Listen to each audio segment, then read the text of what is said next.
T20 ప్రపంచ cup పై సంచలన నిర్ణయం తీసుకుంది పాకిస్తాన్. బంగ్లాదేశ్కు మద్దతుగా కదిలింది పాకిస్తాన్. బంగ్లాకు అన్యాయం జరిగింది అంటోంది. Pakistan cricket board chairman Mohsin Naqvi స్పందించారు. టోర్నీలో పాకిస్తాన్ జట్టును పంపేది లేదని ఇక తమ దేశ ప్రధాని నిర్ణయిస్తారని కూడా నఖ్వీ చెప్పారు. టోర్నీలో పాకిస్తాన్ జట్టును పంపాలా వద్దా అనేది కూడా తమ దేశ ప్రధాని నిర్ణయిస్తారంటూ నఖ్వీ చెప్పారు. ఇక నఖ్వీ ఎప్పుడు కూడా ఒక సంచలనమైన కామెంట్స్ చేస్తూ కూడా ఎప్పుడు కూడా అగైనెస్ట్గా కామెంట్స్ చేస్తూ మోసిన్ నఖ్వీ ఎప్పుడు కూడా వార్తల్లో నిలుస్తూ ఉంటారు. సందర్భం వచ్చినప్పుడల్లా కూడా క్రికెట్ బోర్డు విషయంలో. ఇక ఇప్పుడు కూడా బంగ్లాదేశ్కి పాకిస్తాన్ అండగా నిలుస్తూ ఉంది. ఒకవైపు ఏమో బంగ్లాదేశ్ ప్లేయర్స్ ఏమో మేము భారత్లో ఆడకపోతే మా క్రికెట్ తర్వాత ఏమవుతుంది, మేము క్రికెట్ ఆడకపోతే మా భవిష్యత్తు ఏమవుతుందంటూ వాళ్ళు బాధపడుతున్నారు. బీసీసీఐతో పెట్టుకుంటే మాకు క్రికెట్ భవిష్యత్ అనేది కష్టమని వాళ్ళు అంటుంటే బంగ్లాదేశ్ నిర్ణయానికి పాకిస్తాన్ అక్కడ ఉన్నటువంటి ప్లేయర్స్ బాధపడుతుంటే ఈ పాకిస్తాన్ ఏమో బంగ్లాదేశ్ తీసుకున్న నిర్ణయం సూపర్ అంటూ చెప్తూ ఉంది. ఇక దీనికి సంబంధించిన డీటెయిల్స్ మా ప్రతినిధి స్పోర్ట్స్ అనలిస్ట్ వెంకట్ని అడిగి తెలుసుకునే ముందులో ఒకసారి నఖ్వీ అన్న మాటలను చూద్దాం.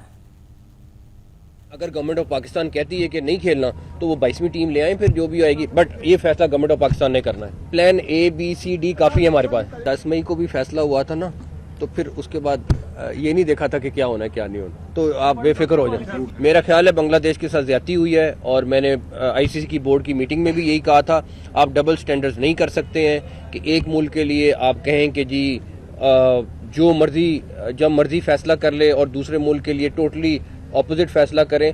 और इसीलिए हमने ये स्टैंड लिया है कि बांग्लादेश के साथ ज्यादती हो रही है. बांग्लादेश को हर सूरत में वर्ल्ड कप को में उनको खिलाना चाहिए. वो एक बड़ा स्टेक होल्डर है और उनके साथ ये ज्यादती नहीं होनी चाहिए. बांग्लादेश जो है वो वही मेंबर है जो पाकिस्तान है और हमारा स्टांस यही है कि अगर पाकिस्तान के साथ और इंडिया के साथ आपने उन्होंने ये फेवर किए तो बांग्लादेश के साथ भी यही करें. और उसकी मेन वजह ये है कि एक मुल्क किसी को डिक्टेट नहीं कर सकता. ఇక ఇదే అంశానికి సంబంధించిన డీటెయిల్స్ స్పోర్ట్స్ అనలిస్ట్ వెంకట్ సిద్ధంగా ఉన్నారు అందించేందుకు. వెంకట్, ఒకవైపు ఏమో ఇప్పటికే ఎన్నో కోట్లు నష్టపోయాం, మా భవిష్యత్తు ఏమవుతుందో తెలియట్లేదంటూ కూడా అక్కడ ఉన్నటువంటి బంగ్లాదేశ్ క్రికెట్ ప్లేయర్లు స్వయంగా చెప్తుంటే, మరొక వైపు పాకిస్తాన్ ఈ నిర్ణయానికి మేము సపోర్ట్ చేస్తున్నాము, మా ప్లేయర్స్ ఆడతారో లేదో మా ప్రధాని నిర్ణయిస్తారంటూ మాట్లాడుతూ ఉన్నారు. ఈ వ్యాఖ్యలను ఏ విధంగా చూడాలి అసలు? రాజస్థాన్ చౌలపల్లి ఎవరంటే బంగ్లాదేశ్ పాకిస్తాన్ అనే విషయం మరోసారి స్పష్టంగా అర్థమైంది. ఎందుకంటే వాళ్ళు తీసుకునేటువంటి నిర్ణయాలు కానీ వాళ్ళు మాటలు కానీ వాళ్ళు చేసేటువంటి చేష్టలు కానీ ఇవన్నీ కూడా కొంత డిఫరెంట్ గానే ఉంటాయనేది మరోసారి స్పష్టంగా అర్థమైందని చెప్పుకోవచ్చు. ఎందుకనంటే ఆసియా కప్ సమయంలోనే Mohsin Naqvi Asia cricket association అధ్యక్షుడు అతను అన్నాడు. ఆ సమయంలో తప్పిచ్చే విషయంలో అతను ఆడినటువంటి డ్రామాలు కానీ లేదంటే అతను చేసినటువంటి వ్యాఖ్యలు కానీ తన తీసుకొచ్చి సూర్యకుమార్ యాదవ్ కప్పు తీసుకోవాలి, బీసీసీఐ తన దగ్గర రావాలంటూ అతను మాట్లాడాడు. దీంతో ఇంకా ఆ తర్వాత నుంచి కూడా భారత్ లో వాళ్ళు క్రికెట్ ఆడటానికి కూడా అంటే భారత ప్రభుత్వం కొంత వాళ్ళకి సంబంధించి భద్రతను కల్పించే ప్రయత్నం చేసినప్పటికీ కూడా వాళ్ళు పిచ్చి చేస్తూ వాళ్ళు కొంత ఇబ్బంది పడే పరిస్థితి క్రియేట్ అయింది. ఇక ఇప్పుడు ఏదైతే భారత్ బంగ్లాదేశ్ దేశాల మధ్య నెలకొన్నటువంటి పరిస్థితుల నేపథ్యంలో జరుగుతున్నటువంటి పరిణామాలను తమకు అనుకూలంగా మార్చుకోవడానికి పాకిస్తాన్ ప్రయత్నం చేయడం, ఈ సమయంలో బంగ్లాదేశ్ కు అనుకూలంగా నిలబడే ప్రయత్నం చేయడం అన్ని కూడా కొంత కామెడీగా అనిపించేటువంటి విషయాలు అన్నమాట. ఇక్కడ అసలు పాకిస్తాన్ కి ఎటువంటి ఇబ్బంది లేదు. పాకిస్తాన్ ముందే చెప్పింది కాబట్టి వాళ్ళకి సంబంధించి మేము ఎటువంటి చర్యలు తీసుకోమో అది జట్టును రీప్లేస్ చేయకోమంటూ కూడా వాళ్ళు క్లారిటీ ఇవ్వడం జరిగింది. కానీ ఇక్కడ కొంత అంటే ఈ డ్రామా పాలిటిక్స్ చూపించే ప్రయత్నం, బంగ్లాదేశ్ అండగా నిలబడే ప్రయత్నం ఇవన్నీ కూడా చేయడం అనేది పాకిస్తాన్ క్రికెట్ పతనావస్థకు తీసుకునే గంటగా చెప్పుకోవచ్చు. ఎందుకంటే మొన్న ఆసియా కప్కు సంబంధించి వాళ్ళు ఆసియా కప్ను పాకిస్తాన్ లో నిర్వహిస్తూ భారత్ అక్కడ ఆడేది లేదని స్పష్టం చేయడంలో మరో వేదిక మ్యాచ్ మార్చడం జరిగింది. ఆ సమయంలో వాళ్ళు పాకిస్తాన్ లో ఆసియా కప్ నిర్వహించినప్పటికీ కూడా వాళ్ళకి భారీగా నష్టం అవుతున్నటువంటి పరిస్థితి ఛాంపియన్షిప్ సమయంలో. కాబట్టి ఇవన్నీ కూడా అంటే పాకిస్తాన్ క్రికెట్ ఆల్రెడీ పతనావస్థలు చేస్తున్నారు. ఆర్థిక సంక్షోభం వాళ్ళు చూసుకున్నటువంటి పరిస్థితులు ఉన్నాయి. కాబట్టి వాళ్ళు తీసుకుంటున్న నిర్ణయాల ప్రభావం వాళ్ళు మాట్లాడుతున్నటువంటి మన మాట్లాడకపోతే వాళ్ళకి ఇబ్బంది లేదు. $5 లక్షల వరకు కూడా ICC టోర్నీ నిర్వహించేందుకు వాళ్ళు డబ్బులు కూడా ఇస్తున్నారు. ఆటగాళ్ళకి సంబంధించినటువంటి ఏర్పాట్లకు సంబంధించి ఇవన్నీ కూడా. కానీ ఇప్పుడు ఏదైతే చర్యలు తీసుకుంటున్నారో ఇవన్నీ కూడా వాళ్ళ పూర్తిగా నష్టపోయే అవకాశాలు స్పష్టంగా ఉంటాయి. ఇక మరొకటి ఏంటంటే పాకిస్తాన్ T20 వరల్డ్ కప్ లో ఆడనుందా లేదా ఏంటి? అంటే పాకిస్తాన్ ఖచ్చితంగా ఆడే అవకాశం ఉంటుంది. ఎందుకంటే ఇప్పటికే వాళ్ళు పూర్తిగా నష్టపోయినటువంటి పరిస్థితి కూడా ఉంది.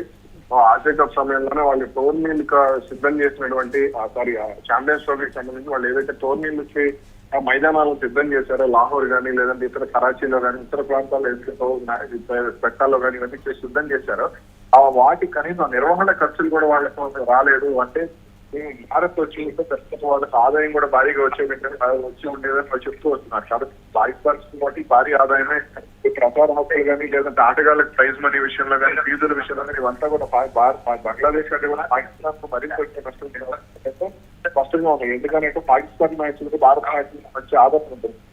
అలాగే పాకిస్తాన్ దాదాపు సెమీఫైనల్ వరకు వెళ్లే జట్టు, అవసరమైతే ఫైనల్ కూడా వెళ్లే జట్టు అనేది మనం గతంలో చూసాం. ఇప్పుడు వాళ్ళ లాస్ట్ కప్ లో వాళ్ళ ప్రదర్శన చూస్తున్నాం. కాబట్టి ఇప్పుడు కనుక వాళ్ళు ఇలా పిచ్ క్యాష్లతో చేస్తే వచ్చే ప్రైజ్ మనీ కానీ లేదంటే పైకి వెళ్తే జట్టు టోర్నీలో ముందుకెళ్లే కొద్దీ కూడా భారీగా నష్టపోయే అవకాశాలే ఉంటాయి. అండ్ నక్వీ చేసిన వ్యాఖ్యలు బంగ్లాకి అన్యాయం జరిగింది అంటూ చేసినటువంటి వ్యాఖ్యలను ఏ విధంగా తీసుకోవాలి, ఒకసారి దీని మీద మీ అనాలిసిస్ ఏంటి? బంగ్లాదేశ్ అన్యాయం ఎక్కడా జరగలేదు. వాళ్ళు పిచ్చి చేస్తుంటే వాళ్ళు నష్టపోయారు కాబట్టి బంగ్లాదేశ్ ఎక్కడా కూడా అన్యాయం జరగలేదు. వాళ్ళు ముందు చెప్పు ఉంటే అంటే ఇప్పుడు పరిస్థితులు అనుకూలంగా లేవు. ఇప్పుడు అలా మనం మాట్లాడుతున్నాం ఇదే అంశానికి సంబంధించి. ఇప్పుడు బంగ్లాదేశ్ లో హిందువులపై దాడులు జరుగుతున్నప్పుడు బంగ్లాదేశ్ ముస్లిం అయినటువంటి ముస్తాఫిజుర్ రెహమాన్ ఐపీఎల్ ఆడించుకుని అతని 9 కోట్ల రూపాయలు అలాగే మ్యాచ్ ఫీజులు ప్రైజులు ఇచ్చి అతని సత్కారాలు చేస్తూ ఉంటే అది ఎవరికైనా చిరాగ్గానే ఉంటుంది కాబట్టి ఆ విషయంలో బీసీసీఐ కానీ ఐపీఎల్ కౌన్సిల్ కానీ సౌతింగ్ కౌన్సిల్ కానీ కఠిన నిర్ణయం చేస్తున్నారు. అసలు రిలీవ్ చేస్తారు. అక్కడి వరకు అయిపోయింది వివాదం. దానికి సంబంధించి ముస్తాఫిజుర్ రెహమాన్ కానీ ఇతర ఆటగాళ్ళు ఎవరు కూడా రియాక్ట్ కాలేదు. కాకపోతే వాళ్ళు అంటే మేమేదో చూపించాలి, ఐపీటీ మీద మేమేదో సాధించాలి, బీటీసీ మీద మేమేదో సాధించాలంటే బైసీసీ తుపాకీ భారత్ కాల్చే ప్రయత్నం చేసి చివరికి అతడు టెక్నాలజీ బుల్లెట్ లాగా వాళ్ళకే వెళ్ళినటువంటి పరిస్థితి. కాబట్టి ఇవన్నీ కూడా బంగ్లాదేశ్ క్రికెట్ కి పతనావస్థకు చేర్చేటువంటి అంశాలే. కాబట్టి బంగ్లాదేశ్ క్రికెట్ ఏ విధంగా నష్టపోతుందో పాకిస్తాన్ క్రికెట్ కూడా అదే విధంగా నష్టపోతుంది. ఇందాక మనం కూడా మాట్లాడుకునేటువంటి అంశం ఆఫ్ఘనిస్తాన్ ను అంటే ఆసియాలో మరో ముస్లిం దేశాన్ని పైకి తీసుకురావాలనుకుంటే ఈ రెండు దేశాలు కూడా పూర్తి స్థాయిలో మద్దతు ఇస్తున్నట్టుగానే కనపడుతుందని స్పష్టంగా లేదు. Yes, thanks for your analysis Venkat. ఇక టోర్నీలో పాకిస్తాన్ జట్టు ఆడనుందా లేదా అనేది కూడా ఒక సస్పెన్స్ నెలకొనుంది. ఎందుకంటే నక్వీ చేసిన వ్యాఖ్యలు టోర్నీలో పాకిస్తాన్ జట్టును పంపేది ఉందా లేదా అనేది కూడా దేశ ప్రధానే నిర్ణయిస్తారంటూ నక్వీ చేసిన వ్యాఖ్యలు మనం చూస్తూ ఉన్నాం. అయితే దీని తర్వాత కూడా పాకిస్తాన్ అయితే డెఫినెట్గా కూడా ఈ టోర్నీలో ఆడనుందనే చెప్పొచ్చు. ఇప్పుడు స్పోర్ట్స్ అనలిస్ట్ వెంకట్ తెలిపిన వివరాల ప్రకారం కూడా ఇక T20 ప్రపంచ కప్ మీద అయితే పాకిస్తాన్ సంచలన వ్యాఖ్యలు చేశారు నక్వీ పాకిస్తాన్ తరఫున. పాకిస్తాన్ బంగ్లాదేశ్కి మద్దతు ఇస్తుందంటూ కూడా ఆయన మాట్లాడినటువంటి మాటలు చాలా హాస్యాస్పదంగా ఉన్నాయని చెప్పాలి. ఎందుకంటే ఒకవైపు బంగ్లాదేశ్ క్రికెట్ బోర్డు తీసుకున్నటువంటి నిర్ణయం వెనుక బంగ్లాదేశ్ క్రికెట్ బోర్డుకు కూడా సంబంధం లేదు. బంగ్లాదేశ్ ప్రభుత్వమే ఈ మేరకు నిర్ణయం తీసుకుంది.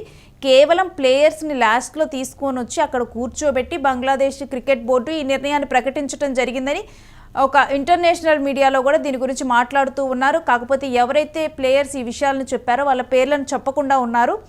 ఎందుకంటే వాళ్ళకి తర్వాత ఏదైనా ప్రాబ్లం వస్తుందని చెప్పకుండా ఉన్నారు. కాకపోతే ఇప్పుడు బంగ్లాదేశ్కి మద్దతు ఇస్తున్నారని చెప్తూ ఉన్నారు. ఒకవైపు అక్కడ ఉన్నటువంటి క్రికెట్ ప్లేయర్సే బంగ్లాదేశ్ తీసుకున్నటువంటి ఈ నిర్ణయం మీద వాళ్ళే తిరుగుబాటు చేస్తున్నారు. వాళ్ళే ఈ నిర్ణయాన్ని అసలు స్వాగతించటం లేదు. తమ క్రికెట్ భవిష్యత్తు ఏమవుతుంది, పాకిస్తాన్ బోర్డులాగా బంగ్లాదేశ్ క్రికెట్ బోర్డును కూడా తయారు చేయాలనుకుంటున్నారా అంటూ కూడా అక్కడ ఉన్నటువంటి వారు ప్రశ్నిస్తూ ఉన్నారు. పాకిస్తాన్ క్రికెట్ బోర్డును చూసి వాళ్ళు నవ్వుతూ ఉన్నారు. అలాంటి దుస్థితి బంగ్లాదేశ్ బోర్డుకు రాకూడదు. వాళ్ళు గ్రేడ్ సిలో ఆడుతూ ఉన్నారు ఇప్పుడు బంగ్లాదేశ్ ప్లేయర్స్. ఎందుకంటే వాళ్ళ పెద్ద క్రికెట్ టీం కూడా కాదు. ఒకవేళ వాళ్ళు ఆడకపోతే ఏదో జరిగిపోయి ఏదో మిగిలిన దేశాలకు నష్టం జరగటానికే లేకపోతే మిగిలిన దేశాల క్రికెట్ బోర్డులకు నష్టం జరగటానికి అది పెద్ద టీం కూడా కాదు. అలాంటి సమయంలో చెరువు మీద అలిగి నీళ్లు తాగకపోతే తాగని వాడే చస్తాడు అన్నట్లుగా కూడా ఇప్పుడు మిగిలిన భారత్ మీద భారత్లో ఆడము మా దగ్గర ఉన్నటువంటి వారికి మా దగ్గర ఉన్న క్రికెట్ ప్లేయర్స్కి సేఫ్టీ ఇష్యూ ఉంది అని చెప్పిన తర్వాత ఐసీసీఐ మేము సరైన సేఫ్టీ ప్రొవైడ్ చేస్తామని చెప్పినప్పటికీ కూడా లేదు భారత్లో ఆడకూడదు శ్రీలంకలో ఆడాలి అంటూ కూడా కొన్ని ప్రపోజల్స్ పెట్టడము, పొంతన లేని ప్రపోజల్స్ బంగ్లాదేశ్ పెట్టడము. ఇక బంగ్లాదేశ్ చేసినటువంటి నిర్ణయాలకి ఐసీసీ అస్సలు తలొగ్గలేదు. ఆడితే ఆడండి పోతే పోండి అంటూ కూడా పక్కన పెట్టేసింది. మరొకవైపు ఆ ప్లేస్లో స్కాట్లాండ్ను కూడా రీప్లేస్ చేసింది గ్రేడ్ సిలో. ఇప్పుడు బంగ్లాదేశ్ తీసుకున్న నిర్ణయానికి తాము స్వాగతిస్తున్నాం, తాము మద్దతు పలుకుతున్నామంటూ పాకిస్తాన్ సందు దొరికింది కదా అని చెప్పి సయోధ్యకు సిద్ధమైంది. బంగ్లాదేశ్కి సపోర్ట్ చేస్తూ కూడా మేము ఒకటి అన్నట్లుగా కూడా పాకిస్తాన్ అయితే cricket board chairman Mohsin Naqvi ఈ రకమైన వ్యాఖ్యలు చేశారు. ఇక టోర్నీలో పాకిస్తాన్ జట్టు పంపేది ఉందా లేదా అంటూ కూడా పాకిస్తాన్ ఇప్పటికే ఒకవేళ పాకిస్తాన్ ఆడకపోతే డెఫినెట్గా కూడా పాకిస్తాన్ ప్లేయర్స్ చాలా నష్టపోతారు. ఇప్పటికే కూడా తాము చేసినటువంటి చర్యలతో నష్టపోయి కొన్ని మ్యాచ్లకు దూరంగా ఉంటున్నారు. ఈ క్రమంలో ఇక తమ దేశ ప్రధాని నిర్ణయిస్తారంటూ కూడా నఖ్వీ చెప్పడం, డెఫినెట్గా కూడా ఒకవేళ పాకిస్తాన్ ఆడకపోతే ఇది వాళ్ళకే తీవ్ర నష్టం. అండ్ ఆబ్వియస్లీ అక్కడ ప్లేయర్స్ అయితే ఒప్పుకునే అవకాశం లేదు. ఎందుకంటే కనీసం అక్కడ ఉన్న ప్లేయర్స్కి పాకిస్తాన్ క్రికెట్ బోర్డు సరైన జీతాలు కూడా చెల్లించలేని పరిస్థితి.